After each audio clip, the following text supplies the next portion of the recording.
Estamos de volta com Conexão pela TV e pela FM 103.3. No programa de hoje, estamos falando sobre a importância de incluir o ensino de inglês nas séries iniciais. Os nossos entrevistados aqui no estúdio ajudam a compreender melhor o tema e também nos falam sobre a situação do ensino do idioma nas escolas municipais de São Leopoldo. Começa agora com a professora Aline, então, falando sobre o ensino do inglês de forma mais lúdica, né? As crianças aprendem melhor quando é mais divertida o ensino e por quê? A gente pensa que ensinar a língua ela não precisa ser uma coisa difícil, não precisa ser uma coisa maçante, como se pensa, ou com livros didáticos.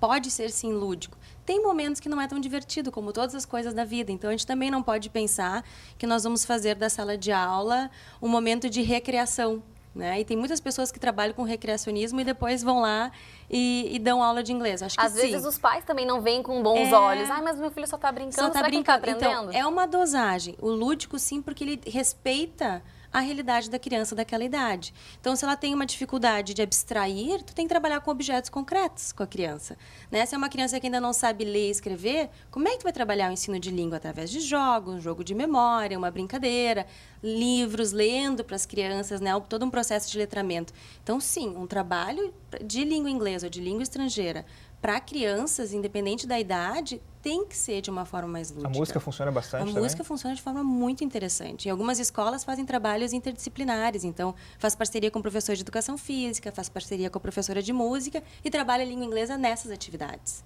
né? Então, não precisa ser só na aula de língua inglesa. Professora Janaína, na escola da senhora, como é que funciona isso? Vocês acabam orientando realmente esses professores que eles trabalhem cada vez mais com o lúdico, principalmente com as crianças? Sim, a gente já faz esse trabalho com a música, como a professora disse, com a questão de trabalhar por projetos de pesquisa também, onde o aluno traz um tema para pesquisar, ou pesquisam países que falam a língua, montam folders, trabalham com jogos, de maneira mais diversificada possível.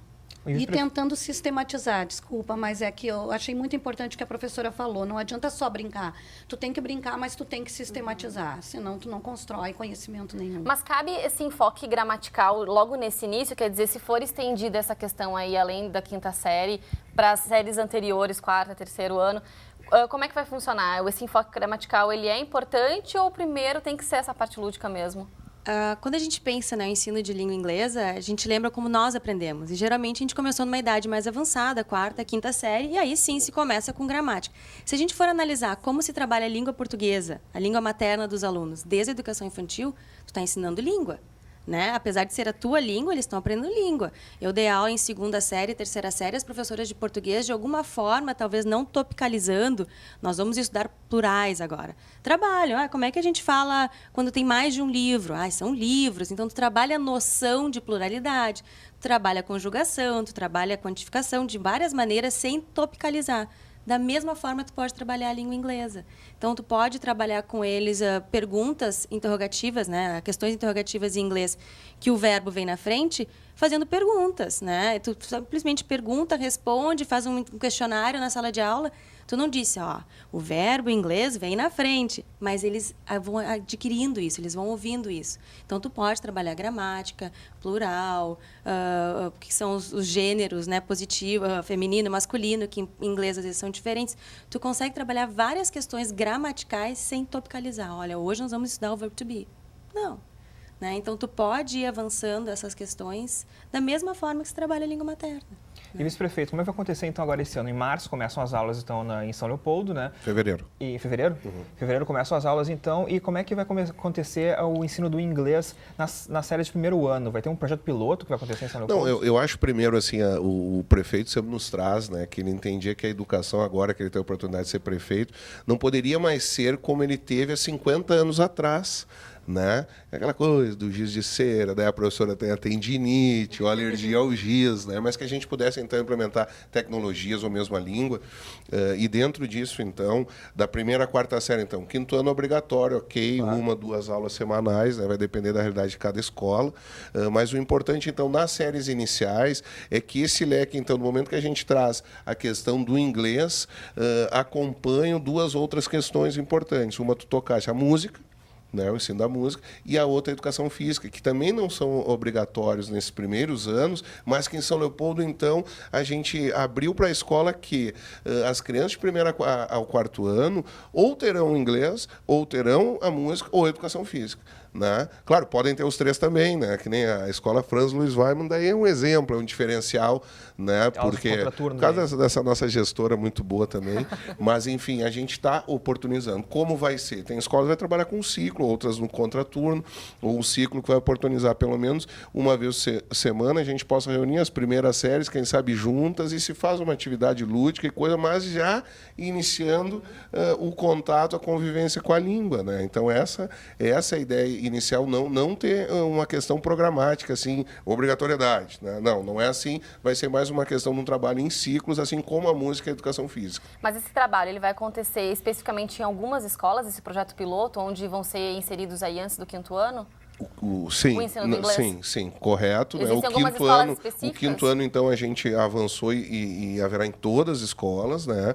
Mas a questão relativa, então, ao inglês, a gente, então, são aquelas escolas que oportunizaram, que quiseram, então, que aceitaram esse desafio, que são a grande maioria, né? Mas não chegaremos, então, a 100% ainda esse ano das crianças das séries iniciais que vão ter o contato com o inglês. Tem planejamento para começar isso? Com certeza, né? Até porque a gente quer, o professor já estava falando, a gente quer ano que vem, por exemplo, 4º ano daí vai ser programático. Entendeu? E a tendência é que sim. vai podendo mas suprir toda exatamente, a mas o que a gente não quer é mesmo que não ainda seja obrigatório programático, mas que a criança também já possa estar, que nem esse ano já vão ter, muitas crianças de primeiro ano já vão ter o contato com a língua, né? Mas então, o 5º ano, em 2015, então, o 4º ano, 2016, o 3º, e assim por diante. Essa é a ideia. Mas nada vai impedir que nem a professora Janaína, que a escola dela já desde o ano passado, já oportuniza a turminhas do segundo ano no contraturno escolar. Eu até quero saber assim, como é que a escola está se preparando, então, agora para inserir realmente no currículo, como é que vai acontecer, como é que esses professores estão preparados, e até mesmo porque a gente sabe que os alunos eles têm um nivelamento diferente, na verdade, porque às vezes tem alunos que têm acesso aí, ou tem mais facilidade também. Como é que vocês pretendem lidar com isso? A professora que trabalha, ela tem formação em letras e em língua inglesa. Ela já vem trabalhando já há 10 anos na escola, primeiramente com o 6º ano, desde do ano passado com o 2º, com o 3º. A questão de poder oportunizar, a gente trabalha como na língua materna, como a professora falou, né? As crianças terem conhecimentos diferentes não impedem que elas possam estar inseridas e aprendendo o mesmo conteúdo. Até isso é muito importante, porque nessa troca também, nas relações sociais, que ela vai construir o conhecimento dela.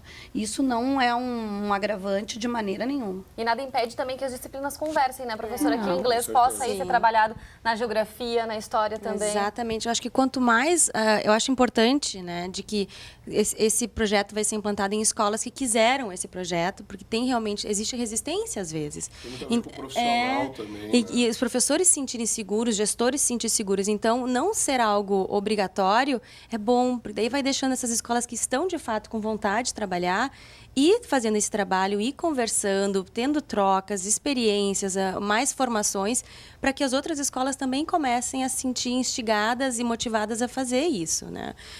Os países que a gente admira hoje em dia pela educação são países que realmente estão tendo um ensino bilíngue já desde as idades mais de educação infantil, né? Então, Coreia, o próprio Chile, já são escolas que são países que desde o início a educação é bilíngue. E aí tu vê uma modificação no país.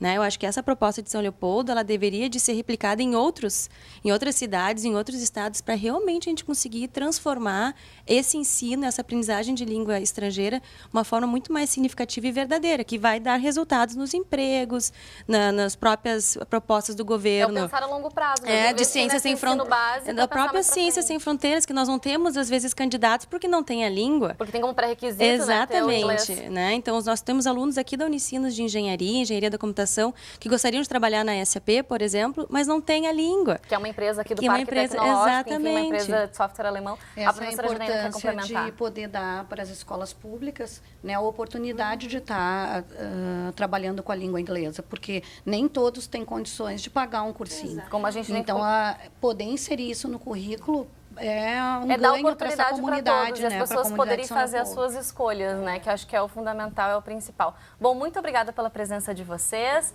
pelas informações e até o próximo encontro. Obrigada, bom trabalho. A seguir tem a previsão do tempo e vamos falar sobre as multas de trânsito aplicadas em São Leopoldo em 2013. Segundo o levantamento do Detran RS, a cidade foi a que mais registrou infrações no Vale dos Sinos no ano passado. A gente já volta.